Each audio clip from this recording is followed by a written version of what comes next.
Merry Christmas, everybody. I'm George, the Weather Dad, and we're going to be talking about your travel over the next couple of days, and we're going to take a sneak preview on New Year's Eve as well as New Year's Day. Are we going to get lucky again for the most part? Because travel across most of the country is really not all that bad unless you're heading towards the west. Let's first take a look at temperatures there on your Friday. Not all that bad. In fact, it's going to warm up again right here in the Midwest and the Ohio Valley. Normal high temperatures right around 40 degrees. We're going to be significantly above that here on your Friday. The real cold air still hanging up towards the north.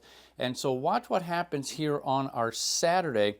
Well, it still hangs around a little bit. It does drop some because there is a system coming through. It's going to produce some snow for the Great Lakes and maybe a little bit of rain here, especially on Sunday for the Midwest. But it's going to drop our temperatures down just a little bit. It could be because mainly of cloud cover, but still very warm there in the central U.S. But also notice nothing really all that cold. Have a little bit of Arctic cold up in there. So watch what happens to that. It's going to be moving more towards the east. Now, yes, some of it drops south, but that's going to hold off until next week. This is on our Sunday.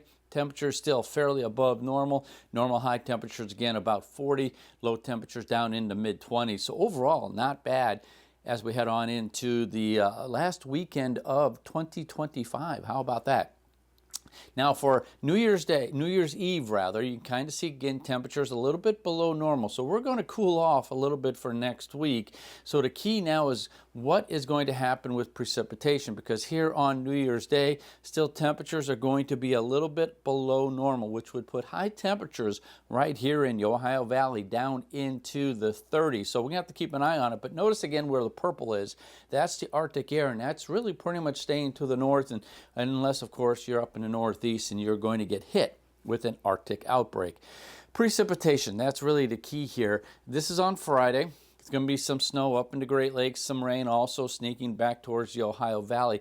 The real inclement weather, the active weather, is hanging out towards the west. A lot going on there, and there's going to also be some mountain snows in some areas. So and you need that too, but overall, that's where really the bad weather for Friday is going to be concentrated.